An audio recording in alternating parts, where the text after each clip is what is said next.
바울의 기도 시리즈를 마치고 다시 마태복음 5장으로 돌아왔습니다. 오늘 설교 제목이 누가 복 있는 사람인가 5번째 시간이니 그 이전에 4번의 설교가 있었다는 것을 의미하겠지요. 팔복에 대한 설교를 했었는데요. 2개의 복씩 함께 살펴봤습니다.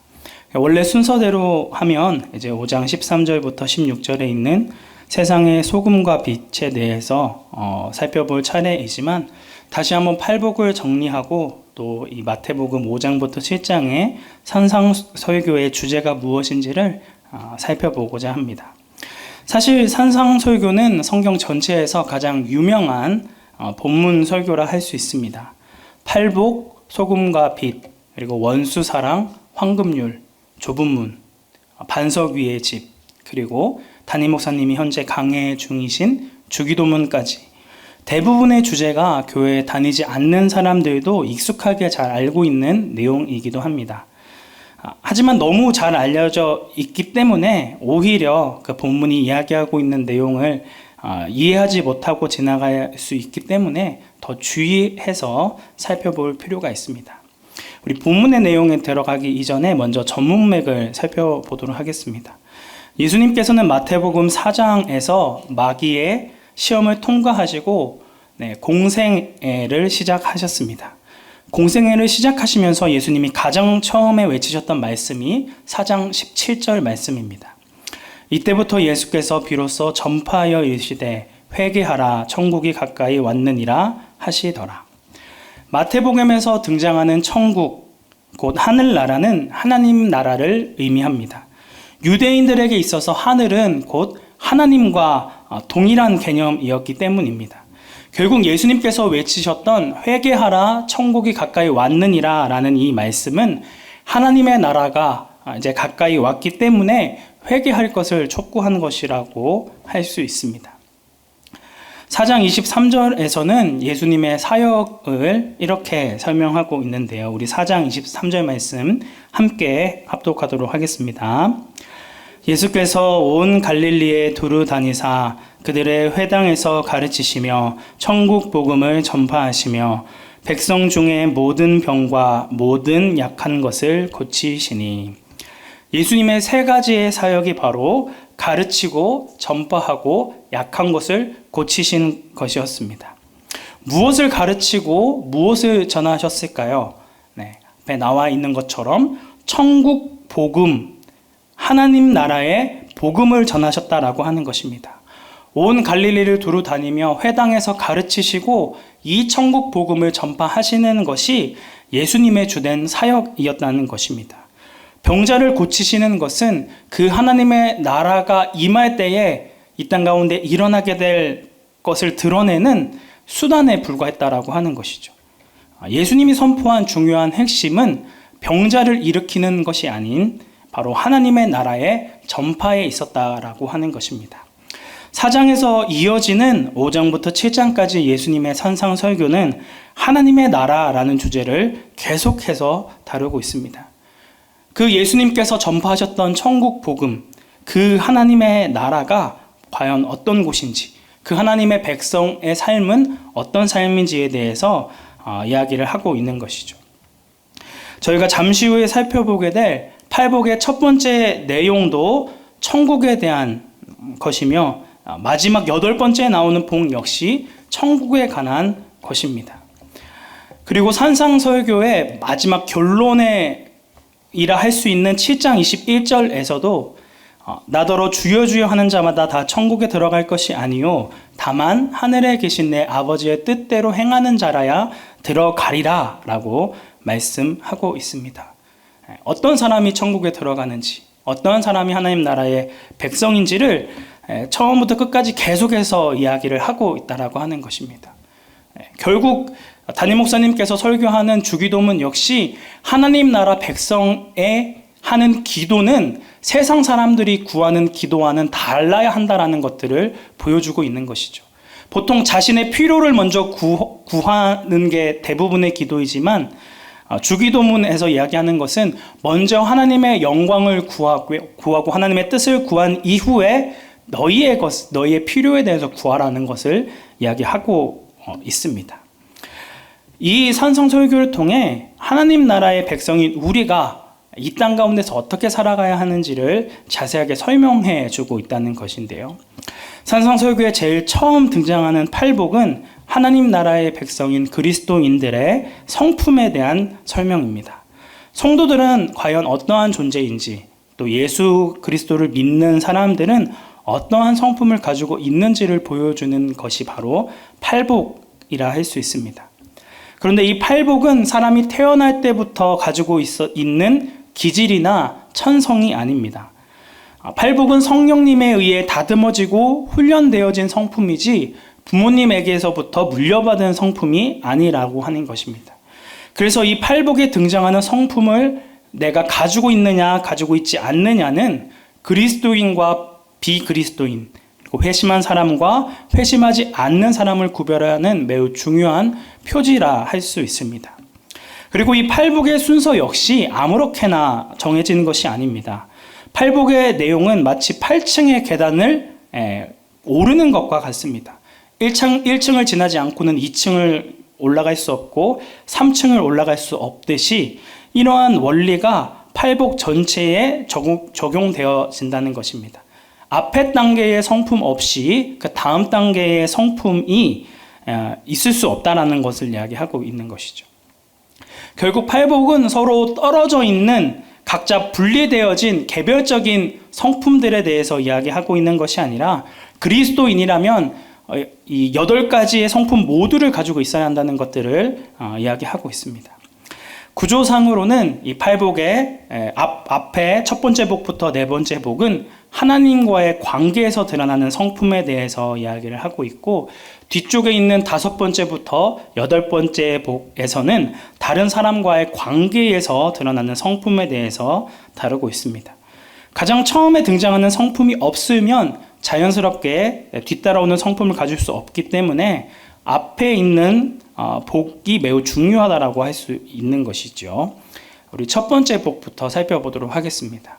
네, 아까 제가 계단이라는 표현을 했는데, 그래서 계단 형식으로 이렇게 올라가려고 합니다. 네, 앞에 있는 내용이 그 첫 번째 복에 있는 내용이고요. 그 뒤에 있는 것이 바로 그들이 얻게 되어질 그 복의 내용이라 할 수 있습니다.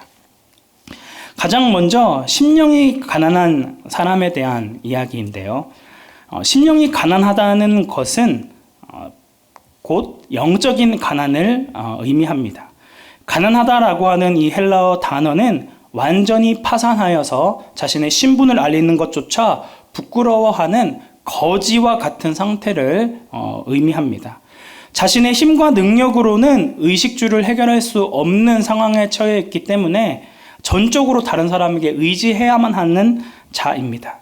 얼마나 부끄럽고 창피할까요? 그런데 예수님께서는 이런 사람이 복이 있다라고 말씀하고 있습니다. 자신의 심령이 가난함을 알고 주님의 은혜를 구하는 자가 복이 있다라고 하는 것입니다. 자기 자신에게는 이렇게 네 가지가 있고 세부적인 설명입니다.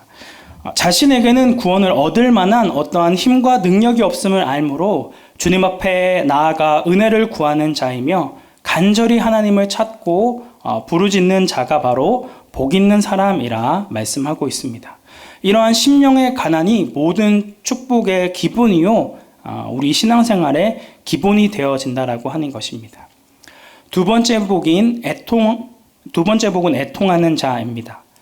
오늘 본문에서 나오는 애통하는 자라고 번역되어진 헬라어 단어는 가까운 가족이 죽었을 때에 극한 슬픔으로 우는 자들을 의미합니다. 그냥 슬퍼하는 것이 아니라 통곡하며 우는 상태를 바로 애통이라고 표현을 하고 있는 것이죠. 창자가 끊어지는 듯한 아픔, 뼈를 깎는 듯한 고통이 동반한 슬픔입니다. 무엇을 향해 이렇게 슬퍼할까요? 바로 자신의 죄에 대한 슬픔입니다. 자신의 행동에 대한 그 회개인 동시에 자신의 죄악된 본성 자체에 대한 깊은 애통함이라 할 수 있습니다. 선을 행하고 싶지만 선을 행하지 못했음에 대한 애통함이며 악을 행하고 싶지 않지만 악을 행할 수밖에 없는 내 자신의 연약함에 대한 그런 애통함입니다. 하나님께서는 자신이 죄인임을 인정하고 하나님 앞에 애통해함으로 그 죄를 회개하고 돌이키는 자들이 복이 있다라고 말씀을 하고 있는 것입니다. 세 번째 복은 온유한 자입니다. 마찬가지로 온유라고 번역된 헬라어 단어는 원래 야생동물이 온순하게 잘 길들여져 있는 상태를 언급할 때 쓰이는 말입니다. 온유한 자는 자신의 내면 안에 들끓는 사자와 같은 분노와 원망을 어린 양처럼 양순하게 길들일 줄 아는 사람을 이야기합니다. 어떻게 온유한 자가 되어질 수 있을까요? 그것은 하나님 앞에 수없이 자기 자신을 대면했기 때문입니다.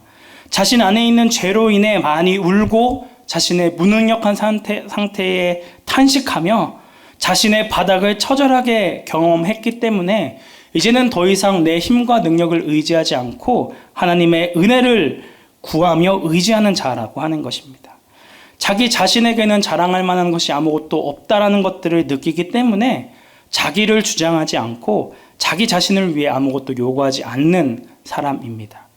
그렇기 때문에 혹여나 자신이 억울한 일을 당하거나 답답한 일을 당할 때, 또 남들에게 책망을 받을 때에도 끝까지 참고 인내할 수 있는 사람입니다.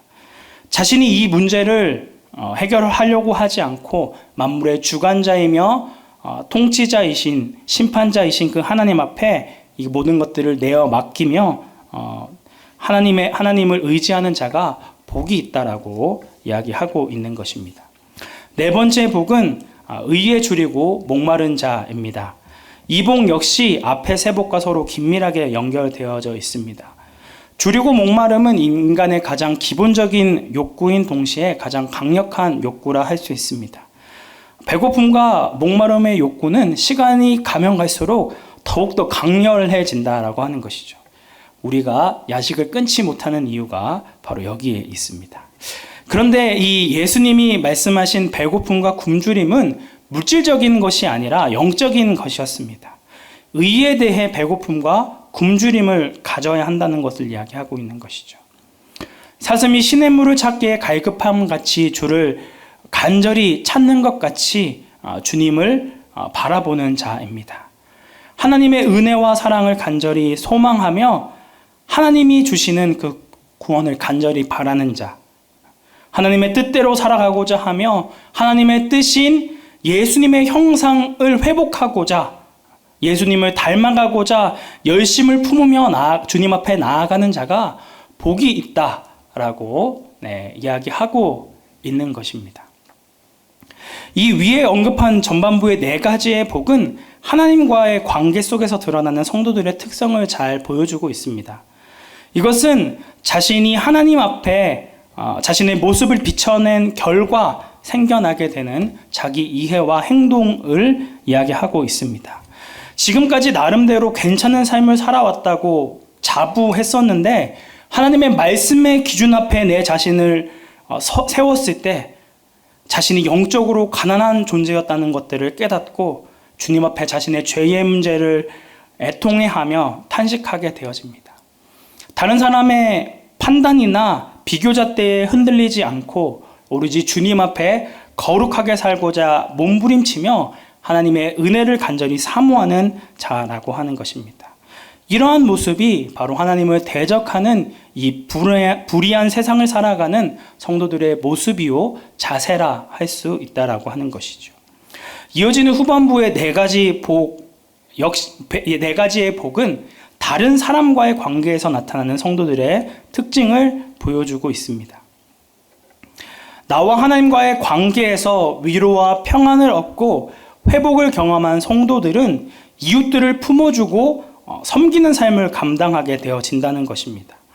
이러한 성도들의 가장 큰 특징은 자기중심적인 삶을 살아가는 것이 아닌 다른 사람 중심으로, 다른 사람의 입장에서 바라보는 이타적인 행동으로 드러나게 됩니다.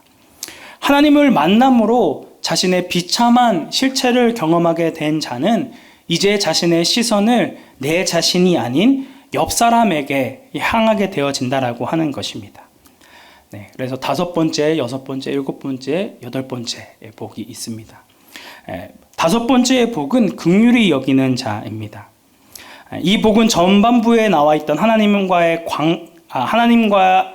대한 태도에서 이제 사람에 대한 태도로 넘어가는 그 전환점을 이루는 복이고, 또 다른 후반부의 복들의 기초가 되어지는 복이라 할 수 있습니다. 우리는 하나님의 긍휼하심을 얻을 수 없는 자이지만 하나님께서는 우리를 긍휼히 여기심으로 우리의 죄를 용서해 주셨습니다. 하나님의 값없이 주시는 용서를 체험했고, 또 하나님의 긍휼로 모든 죄의 비참함과 고통으로부터 자유케 되었습니다. 우리가 하나님의 긍휼을 체험한 자로 다른 사람에게 마땅히 우리가 받은 이 사랑을 나누어 주어야 한다라고 하는 것이죠. 우리 주변에 돌봄을 받아야 할 자들을 불쌍히 여기고 또 그들의 필요를 채워줄 수 있다라고 하는 것입니다. 주님의 마음으로 그들의 허물을 덮어주고 긍휼의 눈으로 그 사람들을 사랑으로 대할 때에 오히려 그 사람이 하나님의 긍휼하심을 받게 되어지고 하나님의 놀라운 기쁨과 위로하심을 경험하게 된다는 것입니다. 그렇기 때문에 복된 사람이라고 하는 것이죠. 6번째의 복은 마음이 청결한 자입니다. 마음이 청결한 자는 성령님이 우리 안에 거하심으로 인해 새롭게 거듭나게 된 마음의 변화에 대해서 이야기하고 있습니다.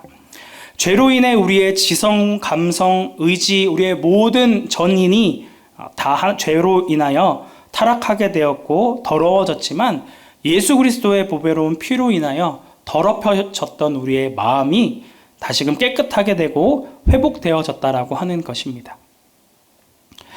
이제 하나님의 말씀에 순종할 수 있는 자가 되었다라고 하는 것이죠. 그렇기 때문에 그럼에도 불구하고 우리는 또 계속해서 여러 죄의 유혹과 여러 죄된 환경 가운데 살아가죠. 그렇기 때문에 오직 주님만 의지하고 내 마음을 정결하게 하고자 주님 앞에 나아가는 자가 바로 복된 사람이라 이야기하고 있습니다. 자신의 실제의 삶 가운데 쉽게 넘어지는 한계와 모순이 있음에도 불구하고 주님 앞에 살아가고자 발버둥 치는 사람이 복된 사람임을 이야기하고 있습니다. 7번째의 복은 화평하게 하는 자입니다. 하나님과 친밀하게 교제하던 인류는 아담과 하와의 범죄로 말미암아 에덴 동산에서 쫓겨나게 되었습니다. 단순히 하나님과의 관계만 깨어지는 것이 아니라 사람과 사람과의 관계, 그리고 사람과 자연과의 이 관계, 이 모든 것들이 다 깨어져 버리게 되었다라고 하는 것입니다.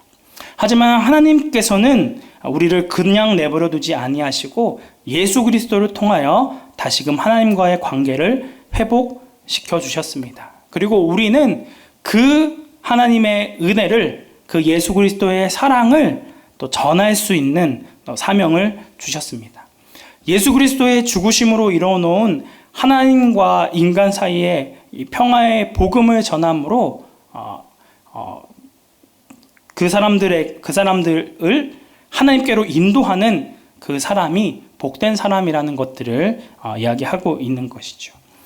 마지막 8번째의 복은 의를 위하여 박해를 받는 사람입니다. 예수님을 따르는 참된 제자와 성도들의 마지막 모습은 박해받는 모습이라 하는 것입니다. 신자들이 불신자들 속에 섞여 살면서 불신자들로부터 어떠한 대접을 받으며 살아가게 될 것인지를 보여주고 있습니다. 하지만 세상 가운데 선을 행하다가 애매히 고난을 받음에도 불구하고 우리가 기뻐할 수 있고 즐거워할 수 있는 이유는 예수 그리스도와 믿음의 선배들이 걸어갔던 길이며, 또 지금 이 땅에서의 고난과는 비교할 수 없는 더 좋은 상급, 하늘의 상급이 기다리고 있기 때문입니다. 그 하늘의 상급을 기대하고 소망하고 바라보며 의를 위하여 고난을 받는 자가 복된 자이다라는 것들을 이야기하고 있는 것이죠. 이런 8가지의 복된 성품은 아까 전에도 말씀드렸듯이 서로 개별적으로 분리되어 있는 것 같아 보이지만 그렇지 않습니다. 서로 매우 긴밀하게 연결되어 있다라고 하는 것입니다. 내 자신이 하나님 앞에서 아무것도 할 수 없는 영적인 파산자임을 알게 된 자는 필연적으로 내 옆에 있는 사람 역시 나와 같이 비참한 존재이고 긍휼이 필요한 자임을 알므로 그를 긍휼히 여기게 되어집니다. 첫 번째 복과 다섯 번째 복이 연결되어진다라고 하는 것입니다. 또한 자신의 죄의 문제로 애통해하며 하나님의 은혜를 구하는 사람만이 자기 자신의 마음을 깨끗하게 하기 위해 힘쓰고 애씁니다. 겉과 속이 다르지 않은 온전한 마음으로 나뉘어지지 않는 청결한 마음으로 하나님과 사람 앞에 살아가고자 애쓴다는 것입니다. 두 번째 복과 여섯 번째 복 역시 서로 연결되어져 있다는 것이죠. 당연히 세 번째 복과 일곱 번째 복도 연결되어 있겠죠. 하나님의 말씀의 기준 앞에 끊임없이 훈련되어진 온유한 자는 필연적으로 세상 사람들을 비방하거나 판단하지 않고 그들을 화평하게 하고 그들에게 복음을 전하는 데 힘쓰게 되어집니다. 자기 자신이 하나님에 의해 화평을 누리는 자가 되었기 때문에 다른 사람에게도 그 복된 예수 그리스도를 전할 수 있게 되어졌다라고 하는 것이죠. 마지막 네 번째 복과 여덟 번째 복도 연결됩니다. 하나님과의 바른 관계를 맺고자 간절히 소망하고 바라는 자는 이를 위해서 자신이 핍박받고 조롱받고 환난을 당한다 할지라도 이를 기쁘게 여기고 감사할 수 있다라고 하는 것입니다. 이 팔복을 통해 우리가 알 수 있는 분명한 사실은 기독교는 단순히 하나님과의 관계만 회복되어지는 것으로 마무리되어지지 않는다라고 하는 것입니다. 첫 번째 복부터 네 번째 복만 회복되면 내가 축복을 받은 자가 아니라 뒤이어 나오는 다섯 번째부터 여덟 번째의 모습이 또 함께 드러나야 한다는 것입니다. 하나님과의 관계가 회복되었다면 반드시 주변에 있는 사람들과의 닫혀 있었던 관계 역시 열려져야 하고 회복되어져야 한다는 것입니다. 하나님 사랑과 이웃 사랑, 이 두 가지는 항상 함께 가야 한다고 하는 것입니다. 순서상 하나님의 관계가 먼저 회복되어지면 다른 이웃과의 관계는 자연적으로 회복되어질 수밖에 없다라고 하는 것입니다. 우리가 하나님과의 관계가 회복되었고 그리스도 안에 거한다 이야기하면서도 다른 이웃과의 관계가 회복되어지지 않았다면 여기에 뭔가 문제가 있는 것입니다. 하나님과의 관계가 회복되어진 자는 필연적으로 다른 사람과의 관계 가운데서도 회복되어질 수밖에 없다라는 사실을 기억함으로 하나님을 사랑하고 또 이웃을 사랑하는 이런 복된 하나님의 백성의 모습이 드러나는 우리 성도님들이 되시기를 축복합니다. 지금까지 예수님께서 말씀하신 8가지 복의 성품들에 대해서 살펴보았습니다. 어떤가요? 세상에서 흔히 받아들여지는 복의 개념이나 기준들과는 정반대의 모습을 보이고 있습니다. 아무리 뜯어봐도 세상에서 이야기하는 성공한 인생, 복된 인생과는 전혀 다른 이야기를 하고 있는 것처럼 보인다라고 하는 것이죠. 우리가 받을 진정한 복은 이 땅 가운데서가 아닌 바로 하나님의 나라에서 누리게 될 것이기 때문입니다. 앞에서도 언급했지만 8번째 복 중에 첫 번째 복은 이렇게 이야기합니다. 심령이 가난한 자는 복이 있다. 그 이유는 천국이 그들의 것이기 때문이다. 또한 8번째 마지막 복인 복 역시도 이렇게 얘기하고 있습니다. 의를 위하여 박해를 받는 자는 복이 있다. 그 이유는 천국이 그들의 것이기 때문이다. 이처럼 팔복의 내용은 처음과 마지막이 모두 천국, 하나님의 나라에 대해서 나와 있습니다. 천국이 8개의 복의 내용을 괄호처럼 그리고 보자기처럼 둘러싸고 있다라고 하는 것입니다. 팔복의 나머지 두 번째 복에서 7번째 복의 내용은 사실 이 하나님의 나라를 구체적으로 설명하고 있는 것입니다. 이 팔복의 결과들을 보면 더 빠르게 이해할 수 있습니다. 두 번째 복입니다. 우리가 하나님의 나라에서 위로를 받을 것입니다. 우리가 이 땅에서 흘렸던 모든 아픔과 눈물을 주님께서 씻어주시고 위로해 주실 거라는 것이죠. 세 번째 복, 하나님의 나라에서 우리가 그 땅을 기업으로 받게 되어질 것입니다. 주님께서 허락하신 천국을 누리며 풍성한 삶을 살아가게 될 것입니다. 네 번째 복, 우리는 하나님의 나라에서 배부름을 얻게 되어질 것입니다.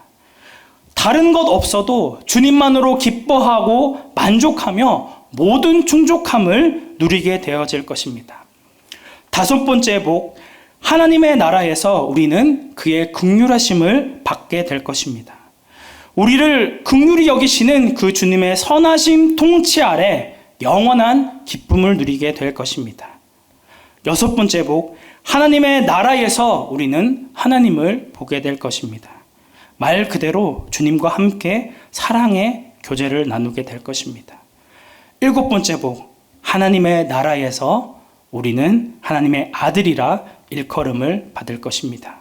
천국 백성들이 하나님 아버지와 함께 영원토록 그분의 자비와 은혜를 찬양하며 영광을 돌리게 될 것입니다. 이것은 비단 앞으로 있을 그 천국을 기대하며 나아가는 것뿐만 아니라 현재 이 땅 가운데서 우리가 이러한 삶을 동일하게 살아가야 한다는 것을 보여주고 있습니다. 이러한 삶을 살아가는 자가 바로 복된 자이다라고 끊임없이 이야기하고 있는 것입니다. 결국 이 세상의 관점과 같이 많은 재물을 가지고 많은 땅을 가지고 남부러워할 것 없이 떵떵거리며 아무 걱정 없이 살아가는 사람들이 복 있는 사람이 아니라 하나님의 나라를 소유한 자가 바로 복 있는 사람입니다. 우리는 그 하나님의 나라를 소유한 하나님의 상속자로 부름받은 존재입니다. 우리가 그 하나님의 자녀로 이 땅 가운데 살아가고자 할 때에 세상 사람들은 우리를 가만히 내버려 두지 않을 것입니다.